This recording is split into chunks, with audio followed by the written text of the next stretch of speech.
Welcome to J news bulletin ముందుగా headlines చూద్దాం. నేడు మహాత్మా గాంధీ వర్ధంతి. మహాత్మునికి పుష్పాంజలి ఘటించిన గవర్నర్ జిష్ణుదేవ్ వర్మ, ముఖ్యమంత్రి రేవంత్ రెడ్డి. మానవాళికి సత్యాగ్రహం, అహింస మార్గాల్లో నేర్పిన గాంధీ ఆదర్శాలు అన్న నేతలు.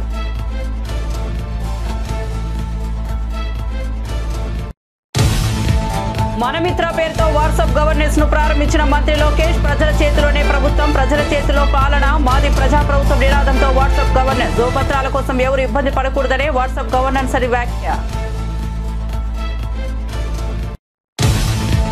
ప్యాకేజీ ప్రకటించిన తర్వాత తొలిసారి రాష్ట్రానికి వచ్చిన కుమారస్వామికి ఘన స్వాగతం. ప్యాకేజీతో ప్లాంట్ సమర్థ నిర్వహణ అనే అంశాలపై సుదీర్ఘంగా చర్చ.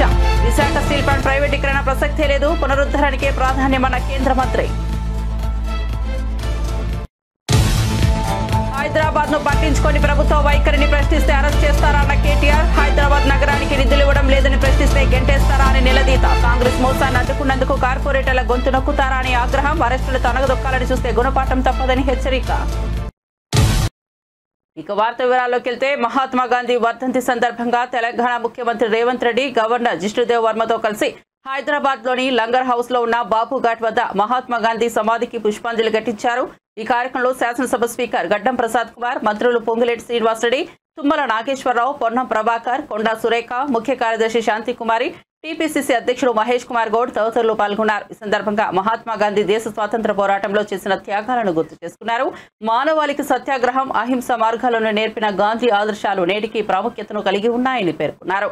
ముఖ్యమంత్రి రేవంత్ రెడ్డి మాట్లాడుతూ, గాంధీ సిద్ధాంతాలు సమాజంలో శాంతి, సామరస్యానికి మార్గనిర్దేశకంగా నిలుస్తున్నాయని, ఆయన చూపిన మార్గంలో నడవడం ద్వారా సమాజంలో సౌభ్రాతృత్వం, సమానత్వం సాధ్యమవుతున్నాయని అన్నారు. ఈ కార్యక్రమం ద్వారా మహాత్మా గాంధీకి రాష్ట్ర నాయకులు, అధికారులు ఘనంగా నివాళులు అర్పించారు.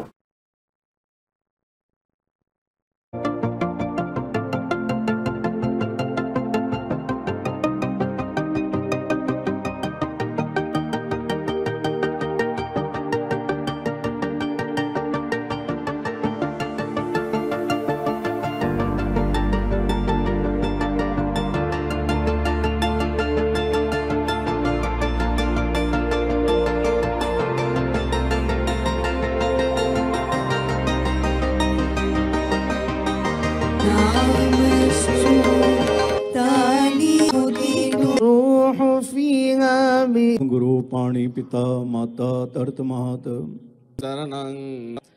ఆత్మ విషయమై దీనుల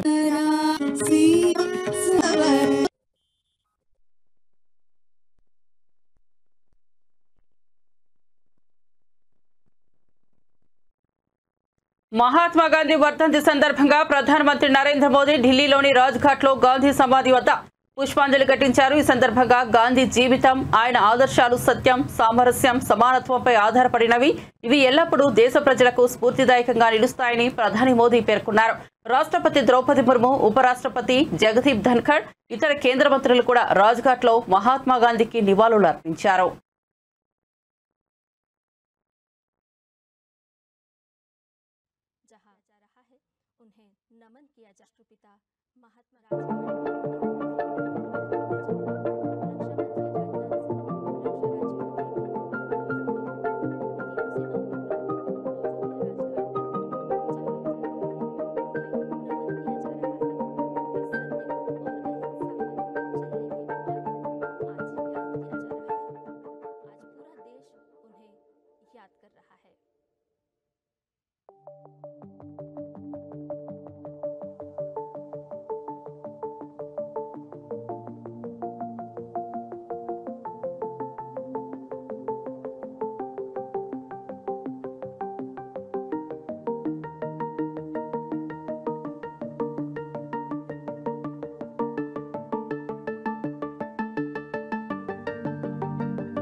కేంద్ర ఉక్కు మంత్రి హెచ్డి కుమారస్వామి, సహాయ మంత్రి భూపతిరాజు శ్రీనివాస వర్మలు విశాఖపట్నం విమానాశ్రయంలో బీజేపీ నేతల నుండి ఘన స్వాగతం పొందారు.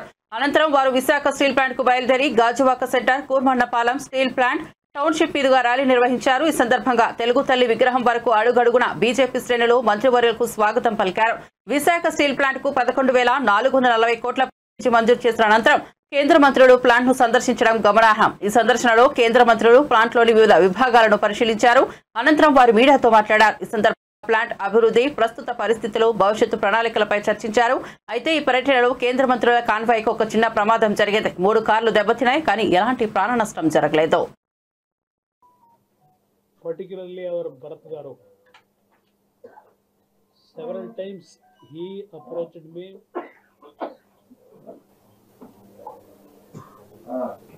He briefed me about the RINL situation. After assuming the charge in Delhi, in our ministry, we had several review meetings about the performance of our ministry.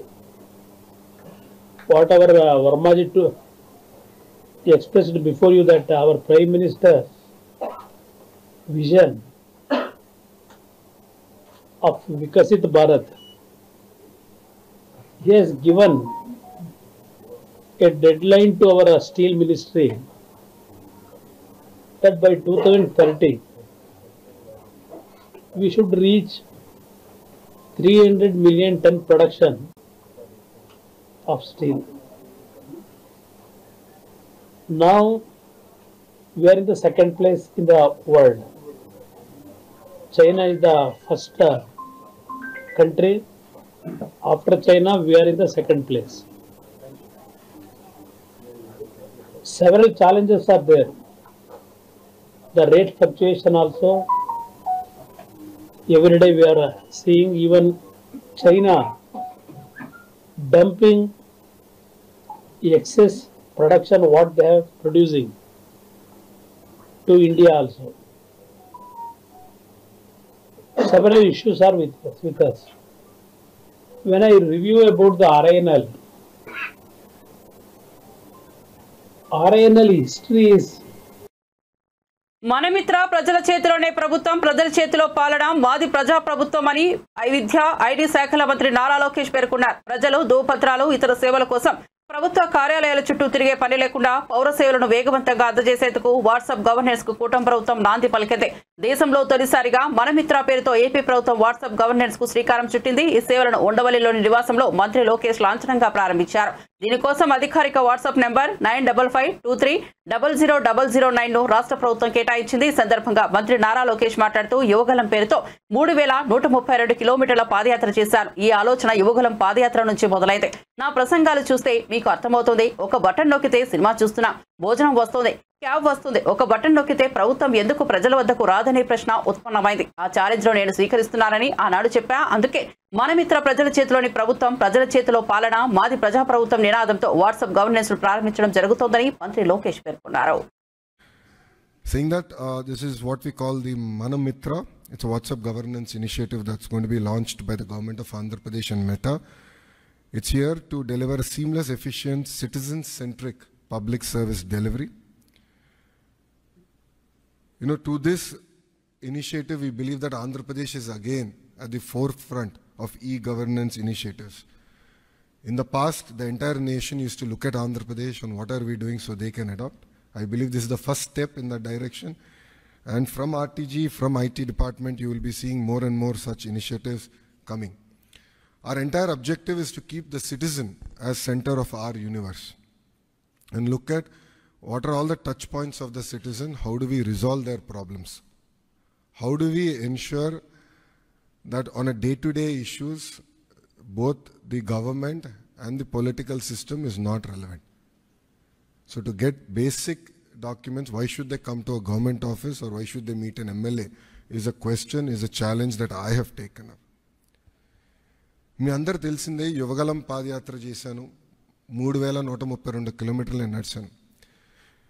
ఈ ఆలోచన నాకు యువగలం పాదయాత్ర నుంచి మొదలైంది.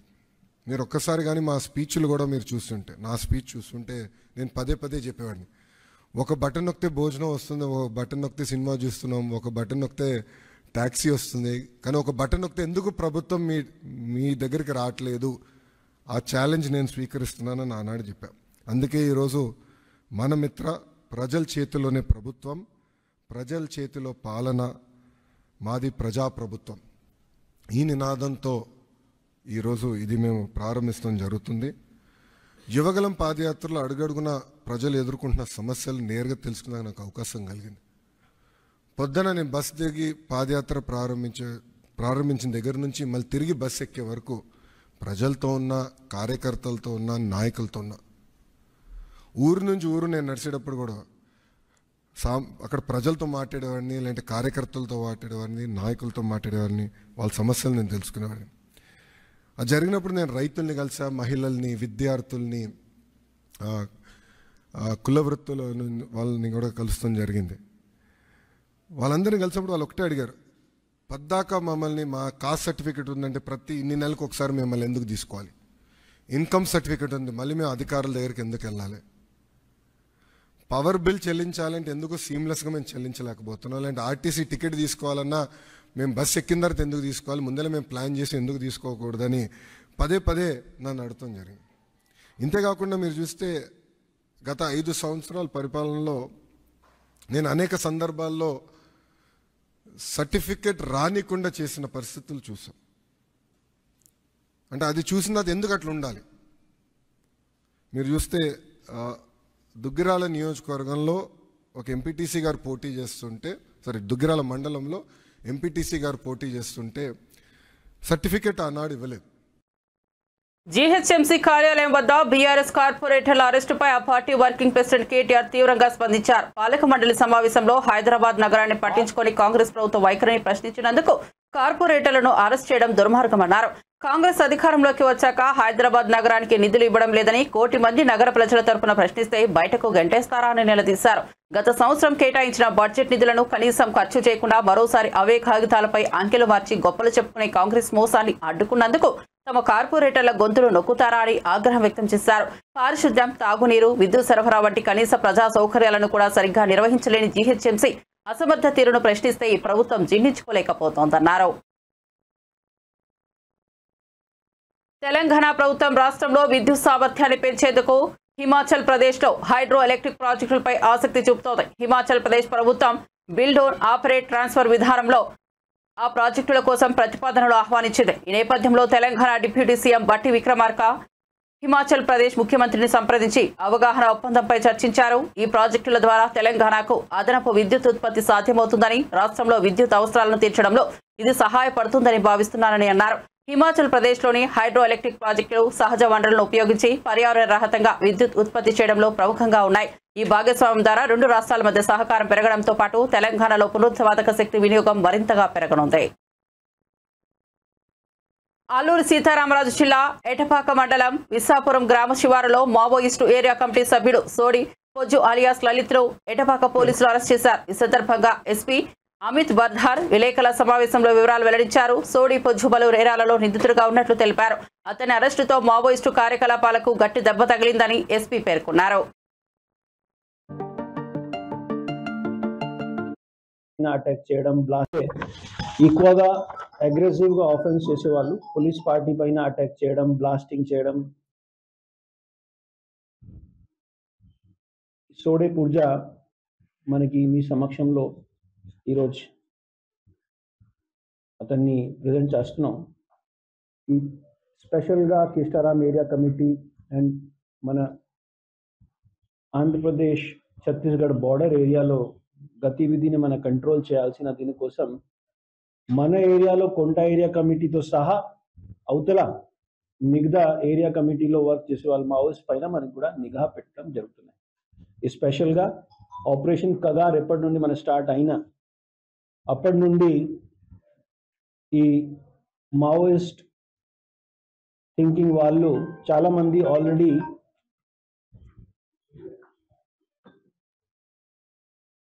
ఎక్స్చేంజ్ ఆఫ్ ఫైర్స్లో, ఎన్కౌంటర్స్లో చనిపోయారు. ఇంకా ఆల్మోస్ట్ దీంతో ఎక్కువ నంబర్స్లో సరెండర్ చేయడం జరిగినాయి అండ్ అరెస్ట్ కూడా జరుగుతూనే ఉంటున్నాయి. ఎస్పెషలీ లాస్ట్ వీక్ కూడా మీడియా బంధువుల సమక్షంలో ఒక ఏరియా కమిటీ మెంబర్ ఏసీఎం కార్డర్ని ప్రజెంట్ చేయడం జరిగిన. ఇప్పుడు మళ్ళా ఈ కిష్టరామ్ ఏరియా కమిటీలో వర్క్ చేసే వాళ్ళు సోడే పూజ అలియాస్ లలితాని అరెస్ట్ చేసి రిమాండ్కి పంపిస్తున్నాం. సో ఆపరేషన్ కగార్కి సక్సెస్ క్లియర్గా మనకు విజిబుల్గా ఉన్నాయి. మీడియా బంధువులతో రిక్వెస్ట్ ఉన్నాయి, మీ దృష్టిలో కూడా ఎవరైనా యాంటీ ట్రైబల్ యాక్టివిటీస్ చేసే వాళ్ళు ఉంటున్నాయి, ఖచ్చితంగా పోలీస్ని ఇన్ఫార్మ్ చేసి ప్రజల సాయం కోసం మీరు ఒక మంచి ఎగ్జాంపుల్ సెట్ చేయొచ్చు. ఇదే చింతూరు ప్రాంతం మాత్రమే కాదు, ఎక్కడైనా ఏజెన్సీ ప్రాంతంలో ఏఓబి బార్డర్ ఏరియాలో కూడా మీకు ఏమైనా సమాచారం వస్తే ఈ మావోయిస్ట్ పార్టీతో వర్క్ చేసే వాళ్ళు ఇంత రోజు నుండి ఈ ట్రైబల్స్కి విపరీతంగా వర్క్ చేసేవాళ్ళు, వాళ్ళని మొత్తంగా బ్రెయిన్ వాష్ చేసి ఇప్పుడు మనకి చూస్తే ఎక్స్చేంజ్ ఆఫ్ ఫైర్స్లో కానీ ఆర్ జైల్లో యాక్చువల్గా శ్రీ సత్యసాయి జిల్లా బీసీ సంక్షేమ శాఖ మంత్రి సబితా వైసీపీపై తీవ్ర విమర్శలు చేశారు. ఆమె మాట్లాడుతూ మేం ప్రజలకు జవాబుదారీ, వైసీపీ పార్టీకి కాదు. రాష్ట్రంలో అభివృద్ధి స్పష్టంగా కనిపిస్తోందన్నారు. అయితే 11 మంది వైసీపీ ఎమ్మెల్యేలకు మాత్రమే అభివృద్ధి కనబడటం లేదన్నారు. అదే సమయంలో వైసీపీ పార్టీ త్వరలో కనుమరుగైపోతోందని ఆమె వ్యాఖ్యానించారు. రాష్ట్ర ప్రభుత్వం ప్రజా సంక్షేమానికి కట్టుబడి పనిచేస్తోందని, ప్రజలకు అవసరమైన అన్ని కార్యక్రమాలు అమలు చేస్తున్నట్లు తెలిపారు. 4,000 పెన్షన్ ఇస్తున్నాం, దీపం 2 పథకం ఇస్తున్నాం, చెప్పని పథకాలు కూడా చేస్తాం. ఇన్ని అభివృద్ధి కార్యక్రమాలు మేము చేస్తామని చెప్పలేదు. ఈరోజు ఇన్ని పరిశ్రమలు వస్తున్నాయి. ఏదైతే మాట చెప్పామో ఆ మాట ప్రకారం 20 లక్షల ఉద్యోగాలు మేము ఇవ్వాలన్నాం. ఆల్రెడీ 4,15,000 మందికి ఉద్యోగ అవకాశాలు కూడా కల్పించాం. మేము సూపర్ 6 పథకాలు చేయమని చెప్పి ఖచ్చితంగా ఫీజు మేనర్ ప్రకారం చేస్తామని కూడా తెలియజేస్తాం. ఆల్రెడీ చేస్తున్నామనే విషయం కూడా వాళ్ళకి తెలుసు. వాళ్ళు ఉనికి చాటుకునే కోసం ఈరోజు వాళ్ళు చేసిన అప్పులు మేము కట్టుకుంటూ, అభివృద్ధి చేసుకుంటూ, పరిశ్రమలు తీసుకొస్తూ, సంపద సృష్టించి ఈరోజు రాష్ట్రాన్ని అభివృద్ధి బాటలో తీసుకెళ్తున్నాం. ఒక వైసీపీ వాళ్ళకి తప్ప ప్రజలందరూ ముఖ్యమంత్రి చంద్రబాబు నాయుడు గారి మీద సంపూర్ణమైన నమ్మకంతో, ఏదైతే నమ్మకంతో ఓటేశారో ఆ నమ్మకంతో ప్రజలు ఉన్నారు. మరి ఆ 11 మందికి తప్ప మిగతా వాళ్ళందరికీ చంద్రబాబు నాయుడు గారు ఎన్డీఏ ప్రభుత్వం ఏ విధంగా అభివృద్ధి చేస్తుందో తెలుసు. వాళ్ళకు కూడా అర్థం అయిపోయింది. ఇంకా లేదు వైసీపీ పార్టీ అని చెప్పి వాళ్ళు కూడా రాజీనామాలు చేసి వెళ్ళిపోతున్నారంటే ఇంకా వైసీపీ వాళ్ళు అడిగేదానికి మేము ప్రశ్నించిన అవసరం లేదు. మేము ప్రజలకు జవాబుదారీ, ఖచ్చితంగా ప్రజలకు జవాబుదారీగా ఉంటామని కూడా తెలియజేస్తాం. నిజామాబాద్ జిల్లా ముప్కాల్ మండలం రెంజల్ల గ్రామానికి చెందిన పీఎంపీ హరికృష్ణాచారి గర్భస్రావం మాత్రలు ఇచ్చి యువతి మృతికి కారణమయ్యారు. బ్లీడింగ్ లో బాధపడుతున్న ఆమె చికిత్స పొందుతూ ప్రాణాలు కోల్పోయింది. పోలీసులు హరికృష్ణాచారి సంబంధిత యువకుడిని అరెస్ట్ చేశారు. పోలీసులు ఒక ఇన్ఫర్మేషన్ పై ఒక నకిలీ వైద్యం నిర్వహిస్తున్న డాక్టర్ అనే పేరు చెప్పుకున్న హరికృష్ణ అనే వ్యక్తిని రెంజల్ల గ్రామం అతన్ని అరెస్ట్ చేయడం జరిగింది. అతను సావేల్ గ్రామంలో గత 5 సంవత్సరాలుగా రూరల్ మెడికల్ ప్రాక్టీషనర్ పేరు చెప్తూ, ప్రైవేట్ మెడికల్ ప్రాక్టీషనర్ పేరు చెప్తూ అక్కడ వివిధ రోగస్తులకు ట్రీట్మెంట్ చేస్తూ ఉన్నారు. వాళ్ళకు ఏవైతే డాక్టర్ ప్రిస్క్రిప్షన్ చేసే మందులతో పాటు ఏవైతే ఇంజెక్షన్స్ డాక్టర్స్ ఇచ్చే ఇంజెక్షన్స్ కూడా ఇస్తూ ప్రజలతో ప్రాణాలతో చెలగాటమాడుతున్నాడు అన్న దాని మీద ఈరోజు అరెస్ట్ చేయడం జరిగింది. ఈ వివరాలకు వెళ్తే 7వ తారీఖు రోజు ఒక పేషెంట్ని గర్భస్రావం గురించి ఒక వివేక్ అనే వ్యక్తి ద్వారా అప్రోచ్ అయినప్పుడు ఆ గర్భస్రావం చేయడానికి ఒక అన్వాంటెడ్ కిట్ అని చెప్పేసి అక్కడ గర్భస్రావం చేయడానికి వచ్చిన కిట్ను వాళ్ళకి ఇవ్వడంతో పాటు అది ఎటువంటి డాక్టర్ ప్రిస్క్రిప్షన్ లేకుండా అటువంటిది ఇవ్వద్దు, అది డాక్టర్ పర్యవేక్షణనే జరగాలి. కానీ ఇతను పర్యవేక్షిస్తూ ఎప్పటికప్పుడు వాళ్ళతో ఫోన్లో మాట్లాడుతూ వాళ్ళకి సమయం చెప్తూ గర్భస్రావం చేయడానికి ఆయన మొత్తం సహకరించినాడు. కానీ ఆ చేయడంలో మొత్తం విఫలమైంది. ఆమెకు మొత్తం గర్భస్రావం కాకుండా ఇన్ఫెక్షన్ కావడం వల్ల ఆమె మొత్తం మెయిన్ ఆర్గాన్స్ మీద ఆ ఇన్ఫెక్షన్ ఎఫెక్ట్ పడి ఆమె హైదరాబాద్ తీసుకెళ్తున్నప్పుడు మార్గ మధ్యలో చనిపోయింది. ఈ గర్భస్రావం కావడానికి ఎవరైతే ప్రోత్సహించినారో వివేక్ అని చెప్పి ఎవరైతే ఉన్నారో అతన్ని, ఈ డాక్టర్ హరికృష్ణను, ఇద్దరిని కూడా ఈ కేసులో అరెస్ట్ చేయడం జరిగింది. ఎవరైతే medical practitioner, rural medical practitioner RMP అని పిఎంపీ అని చెప్పుకొని అర్హత లేకుండా నిర్వహిస్తున్నారో వాళ్ళందరిపైన కూడా కఠిన చర్యలు తీసుకుంటాం. ఇప్పటికే vigilance committee, medical health department నుంచి వాళ్ళు కూడా మా సబ్ డివిజన్లో 6 పైన కేసులు పెట్టడం జరిగింది.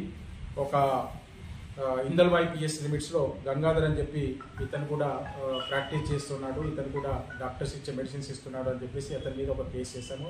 అదేవిధంగా డిచ్పల్లో ఆర్ రాజేందర్ మానస క్లినిక్ అని, తర్వాత మరి వెంకటేశ్వరుని మణికంఠ ప్రథమ చికిత్సా కేంద్రం అని, దత్తాత్రేయ అని చెప్పేసి ఇతను కూడా ఆర్మూర్ రోడ్ ప్రశాంత్ క్లినిక్ అని చెప్పి, తర్వాత గోలి సందీప్ అని చెప్పి ఆర్ఎంపీ వైద్యు ఇతని పైన కూడా లక్ష్మీ నరసింహ క్లినిక్ అని చెప్పి నడిపిస్తూ ఉన్నారు.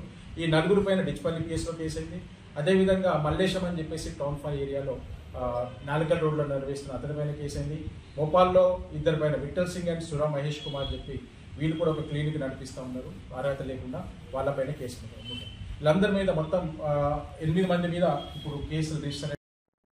నటుడు విజయ్ సేతుపతి పాన్ కార్డుకు సంబంధించిన సమాచారం అప్డేట్లను తమిళంలో అందుబాటులోకి ఉంచాలని కేంద్ర ప్రభుత్వాన్ని కోరారు. ప్రస్తుతం ఈ వివరాలు హిందీ, ఇంగ్లీష్ భాషల్లో మాత్రమే ఉన్నాయని, ఇది ఆ భాషలో రాని తమిళ ప్రజలకు ఇబ్బందిగా మారిందని ఆయన తెలిపారు. సమాచారం స్థానిక భాషలో ఉంటే ప్రజలు తమ సమస్యలను సులభంగా పరిష్కరించుకోవచ్చని సేతుపతి అభిప్రాయపడ్డారు.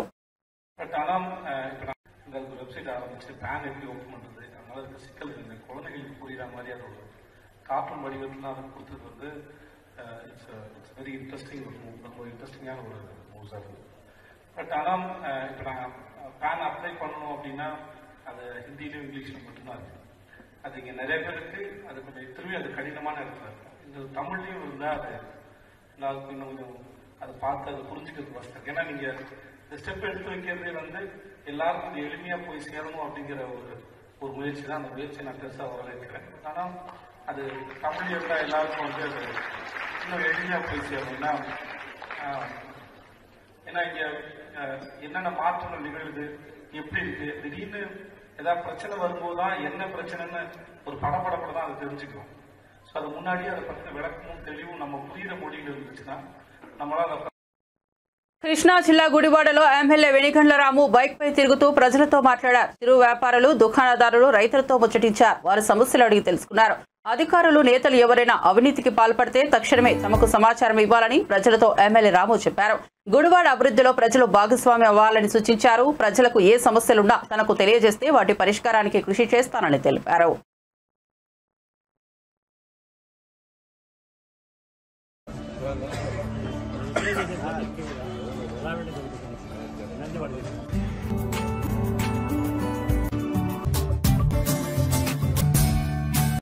ఎవరైనా డబ్బులు గిబ్బులు ఏగా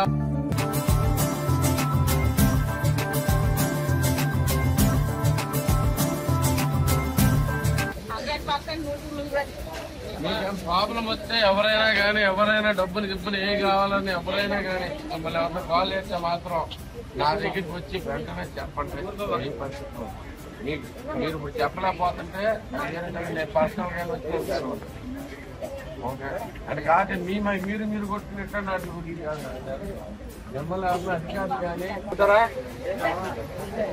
నేను ఇక్కడే ఉంటున్నా కదా, ఎక్కడున్నా రోజు పొద్దున కూడా తోలుతున్నా కదా, ఎక్కడ పడితే అక్కడ ఉన్నా కదా, రెండు మంది వచ్చేసి చెప్పండి.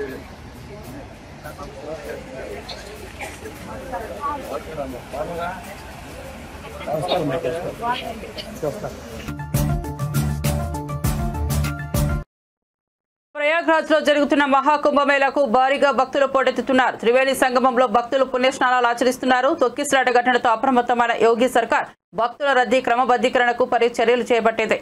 కుంభ్ ప్రాంతాన్ని నో వెహికల్ జోన్ గా ప్రకటించింది. వాహనాల ప్రవేశానికి ఎలాంటి మినహాయింపులు లేవని తేల్చి చెప్పింది.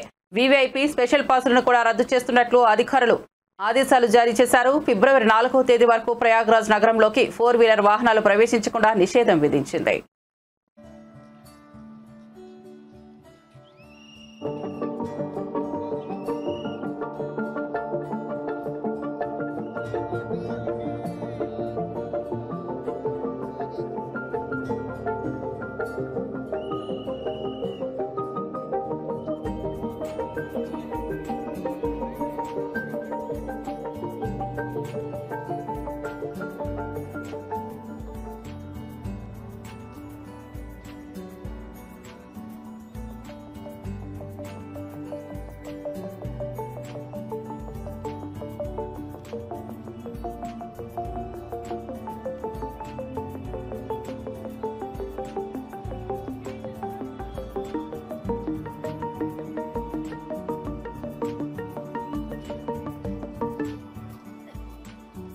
బులెటిన్ ముగించే ముందు హెడ్లైన్స్ మరోసారి చూద్దాం.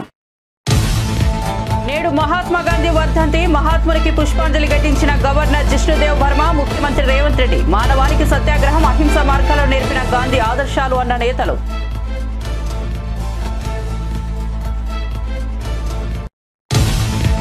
మనమిత్ర పేరుతో వాట్సాప్ గవర్నెన్స్ ను ప్రారంభించిన మంత్రి లోకేష్. ప్రజల చేతిలోనే ప్రభుత్వం, ప్రజల చేతిలో పాలన, మాది ప్రజాప్రభుత్వం నినాదంతో వాట్సాప్ గవర్నెన్స్. ధ్రువపత్రాల కోసం ఎవరు ఇబ్బంది పడకూడదనే వాట్సాప్ గవర్నెన్స్ అని వ్యాఖ్య.